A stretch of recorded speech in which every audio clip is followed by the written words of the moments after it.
Maybe a quick intro, real quick, of who we are, if you don't know, starting from that side where Joseph is. Thank you.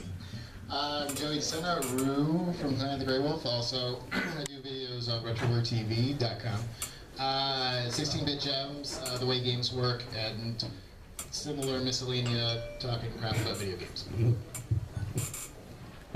I'm Norman. I do a show called The Gaming Historian on RetroWare TV as well. Talks about the history of video games, important events, characters, whatnot, and yeah. I'm Sid Bolton. I'm Canada's top video game collector and the only Canadian on the panel, I might add.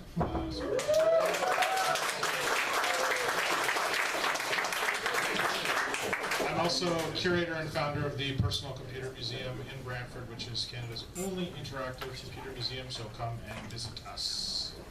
I got my own too. Yeah, my name's Pat Contry. I'm a video game collector, and I do videos online, and I'm goofy.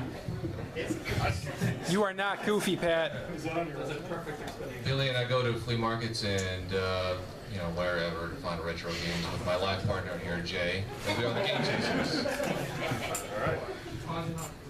What do you say? And hetero life partner, by the way. Yeah, we're not like all the way there. We're not all the way there. Just part of the way there. Oh my God. Okay, so, I mean, we're going to be pretty, we have some topics here we're going to go over, but it'll be pretty free-form, I guess. I mean, we're booked for 2 hours, but I don't think you guys want to be stuck in for 2 hours. But, we'll talk about lots of stuff about collecting. So we have a topic here about tackling a large system by breaking up into subsections. I guess, Sid, if you want to start about what you mean by that in terms of collecting. Well, one of the things that myself as a collector, if you've decided what you want to collect, that's great. If you're like me and you want to collect everything, that's a problem. And so what I found is, for example, if you take a system like the PlayStation and you want to try and collect, it can be pretty daunting. There's a lot of things to collect. So one of the ways I approach this problem is to try collecting sub-collections. So for example, with the original PlayStation, you can collect all the long box games. There's like over 100 games that are originally available in the long box format. Most of them are not, but it gives you something to try and feel like you've accomplished partway through a rather long journey. Really, really long journey if you're trying to do PlayStation 2. And so maybe what you might want to do is focus on either franchises or developers or genres. So maybe you really like fighting games, collect all the fighting games for that system, get that accomplished, because if you don't feel that sense of accomplishment partway through, it's kind of easy to give up. It's not quite the same on the older systems because the size of the collections are much smaller, but that's one way that I've approached it, and I don't know what the rest of you think. Can you guys hear in the back?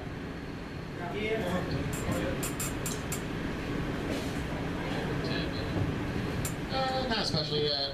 So I am more into collecting for Super Nintendo, mainly because a few years ago I had about 60 that I started out with from when I was a kid. And they were in pretty good condition, so I said, hey, I should try to complete this. Let me go check and see how many Super Nintendo games there are. 720 what? Yeah. So I'm a little bit further down that line, but it's not something you're going to do really quick unless you spend a lot of money up front on eBay. So I think something else is, in general, take your time. It's definitely a marathon. Tackling any sort of subdivision of collecting, anything like that. You know, a lot of people get into video game collecting, get burned out on it because they just go after everything at once. So what Sid said is good about just breaking it up. There's a lot of NES collectors I've seen that. They go out, they buy the most expensive rare NES games, and then a year later they're putting it back on eBay and selling it. So make sure when you're collecting in general, collect what you want, not just because it's all out there to get. This isn't 1998 anymore when you can get most of the games really cheap. This is a different generation of game collecting we're in right now. So yeah, collect what you like, collect what you want, and don't go nuts. Kind of ease into it.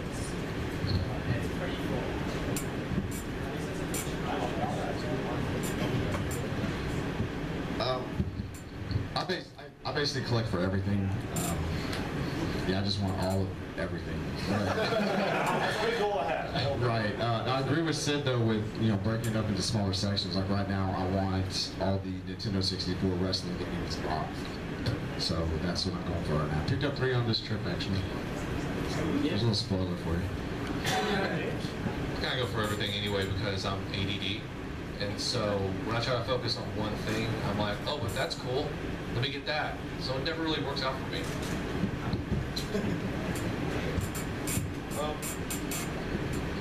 There's a tip on here. We have a little list of tips here. That lists are your friend, but be careful because there's a lot of sites like Wikipedia may not have a complete list of games that may be false.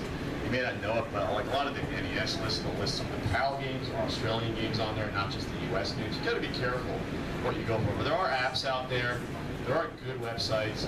Nintendo Age has an excellent resource for searching for Nintendo games and listing them by year. But even something like that, like their developer list is totally wrong on the site. I should tell them that. It's totally wrong. They're totally off. But the You can edit it yourself. Oh, you can? Okay. Well, the publisher is correct, for example, so that's fine.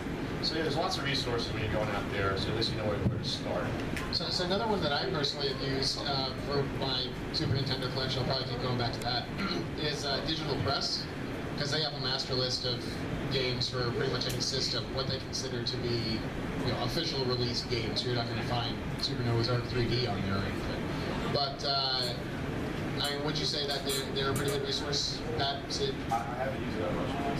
Okay, basically, I just take the entire list and I export it into like an Excel sheet or a Google Doc, and then I have that on my phone whenever I need to check what I have.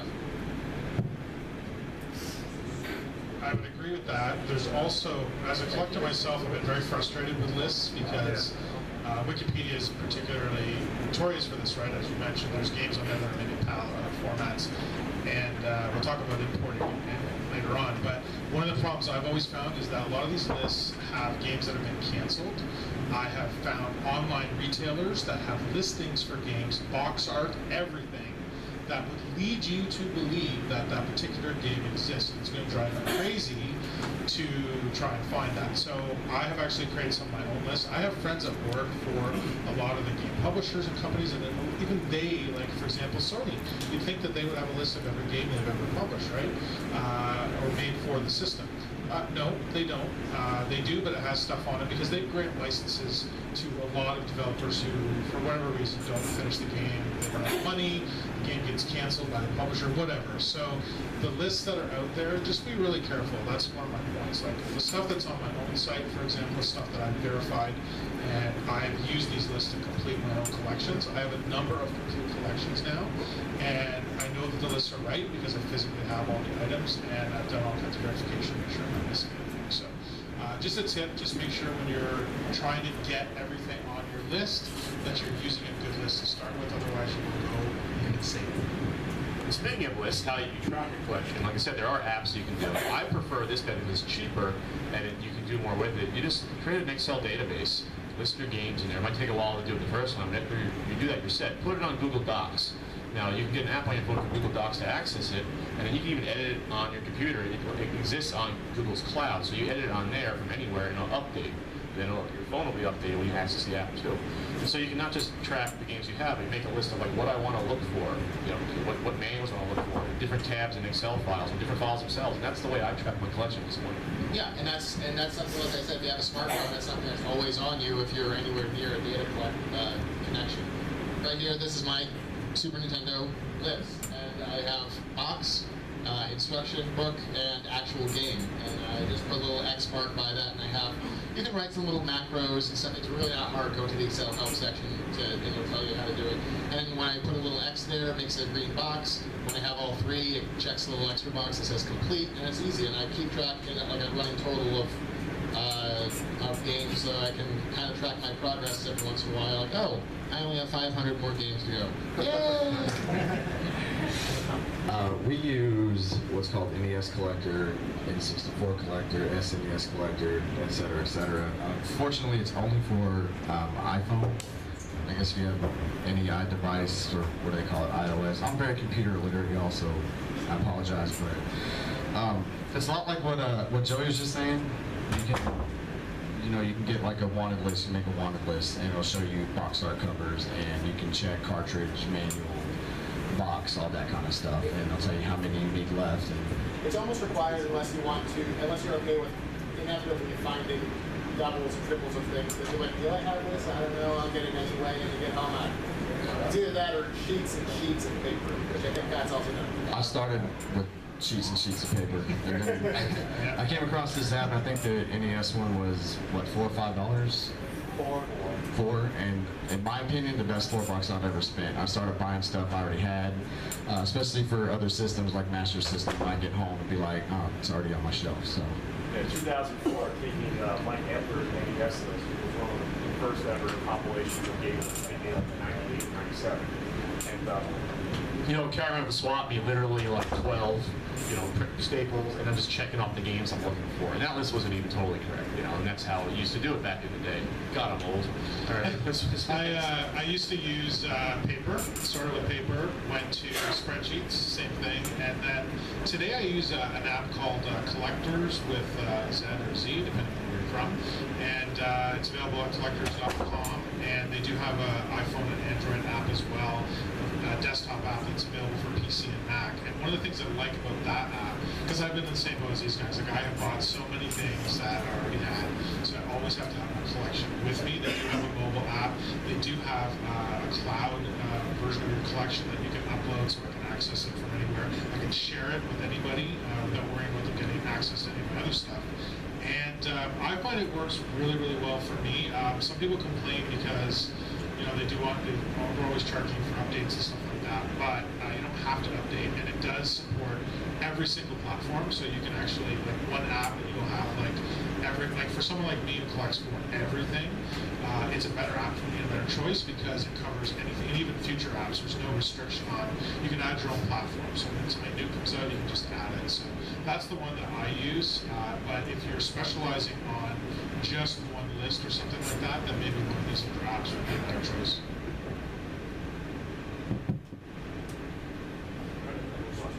The next topic, we spoke about this at SGC, you guys were there.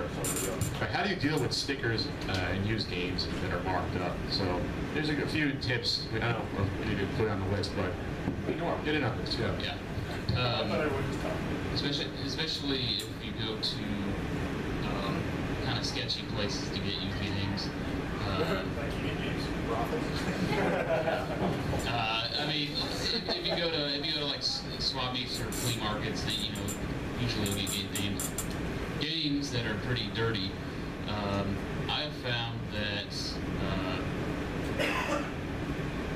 like for permanent marker, a magic eraser, Mr. Clean magic eraser, with like a little bit of all-purpose cleaner, gets permanent marker out really well. For stickers, I use Glue Gun. Works pretty well. Just spray, let it sit for 10 minutes, and then just scrub it off. So I think Mr. Clean Magic Eraser is available in Canada. Yeah, okay. With the trade name Dan, I believe, is Melamine Foam. Basically what it is, it used to be used in insulation. It's a very, very, very fine structure that will sand, it does sand away the top layer of whatever surface you're rubbing it on, so you have to be a little bit careful. But it's really, there's nothing better than getting Sharpie off of plastic. I wouldn't use it on cardboard, but You need to be careful with the glue gun on the label. Marker. Aerospray? Aerospray? Or permanent marker? Yeah. Aerospray? I haven't heard of that. You need to be careful with the glue gun on the label. For the most part, you'll be fine with it. Just don't let it soak on there for too long. I had a Battletoads Double Dragon that looked like crap. It had a sticker on top of the label. And I was able to get that off looking pretty good, but you just want to be careful and not get the glue gun on the edge of the label, because what will happen, it'll start peeling up a little bit. So just keep that in mind. That's a petroleum-based product that will basically dissolve any sort of adhesive, so you guys should. All right, it's a chemistry class now too.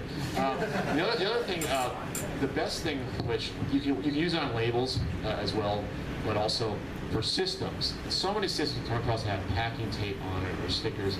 You get a hair dryer, you just put that baby on it and let it heat up, and then slowly peel it off right after the glue's warm, and you're good. It'll usually come off. Just be careful. You can still take away some of the box, but it'll come off. It just takes a while. Yeah, I was going to say the same thing. And also, it doesn't really apply to systems that have cardboard-based packaging or whatever, but anything that's in more modern, DVD case or whatever, don't forget when you're out shopping and you find your deals or whatever, we've all come across the 99-cent sports game. And sometimes they're brand new for that price. And you may, turn your nose up at that stuff, but you know what?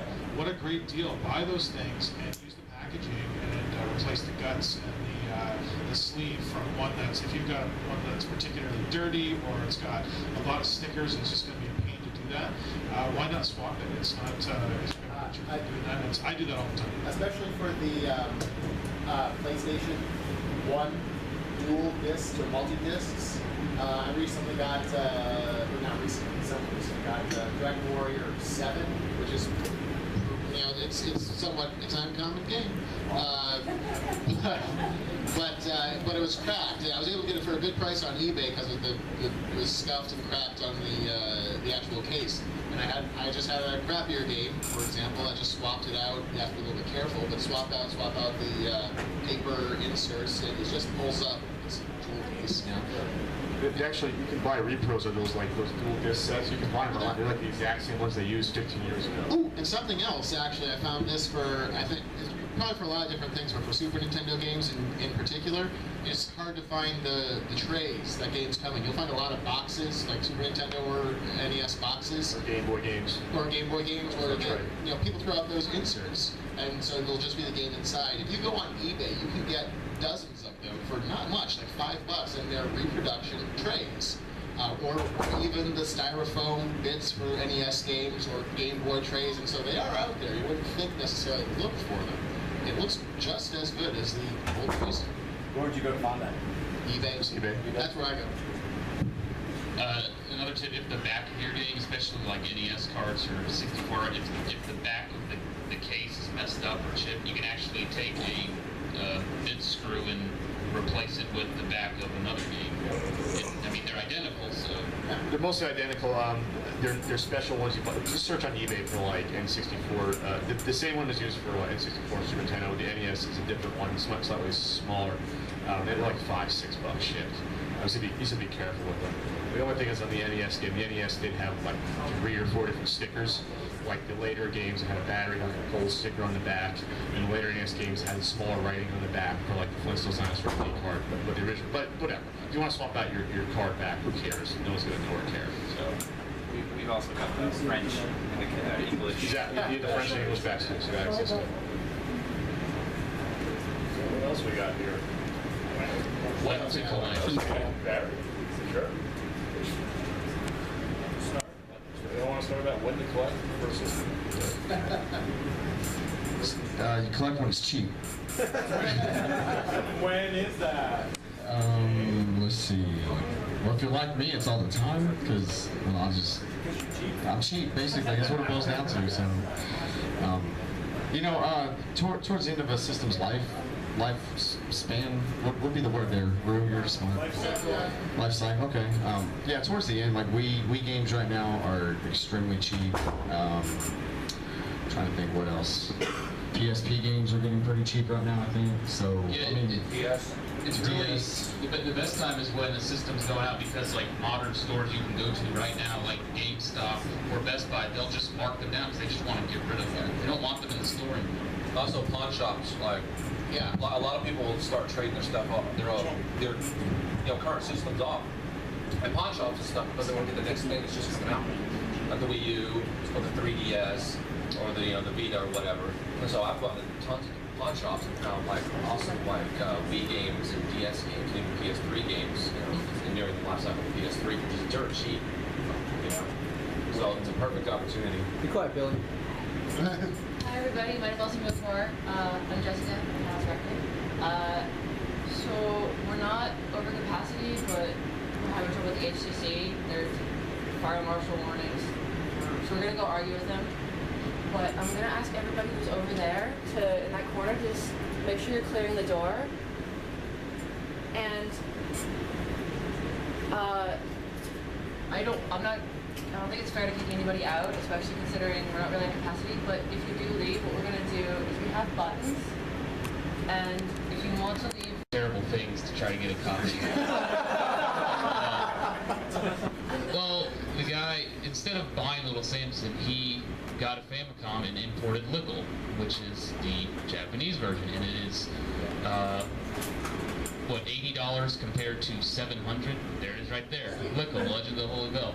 This is a good example of a game you should get if you just want to play it, because again, the game has no text at all. It's the exact same game, so you're saving a lot of money by importing Lickle. It's still not the same though. Yeah, now if you're a serious collector and you have to have Little Samson, yeah, but if you just want to play the game, yeah, it's. There's a lot of games like that. Don't like all you guys have Samson too? I don't know if all of us. Joey doesn't. Every I have the manual. Oh, yeah, big deal for that. So basically, a lot of people on eBay now are starting to cash in on like Flintstones Dinosaur Craze. Now they're trying to sell the Famicom one and raise the price up. Just be careful, because don't let them set the prices. And if you find out, I mean, there's Japanese auction sites too. You can kind of see what they actually are going for to get an idea. And it'd probably be cheaper to buy them there and get them, you know, from here. There's intermediary websites that do that. They'll actually bid on auctions for you. Japanese websites. That's a little bit topic. My take on the import thing, similar to a lot of my fellow panelists, I'm not big on importing stuff just because I figure I'm gonna have a hard enough time getting the domestic stuff as it is. However, you know, every once in a while someone will present me with a great deal that I can't pass up on. I have a lot of Dreamcast imports, for example, one of them being Shenmue 2. This is a really nice, I mean, you can get this now on Xbox, right? But at the time you couldn't get this any other way. And it's kind of cool, but just because it's got a little bit more to it, so that's a case where I will do that. The other time that me personally I'll do it is if it's a franchise that I really, really like. So for example, Legend of Zelda, I do have, Ocarina of Time I've got on the PAL version, I have Japanese version, and also sometimes it's interesting, like if you look at, for example, Ratchet and Clank, which are favorite game series of mine, pretty much all my Oddworld stuff is. So in this case, you know, he's the creative person behind this. And so that's why I want his autograph on these things. And then finally, another type of autograph is, because I'm from Brantford, home of Wayne Gretzky, I have a Gretzky cartridge that's signed, but I didn't get it signed by Wayne, I actually got it signed by Walter. Now,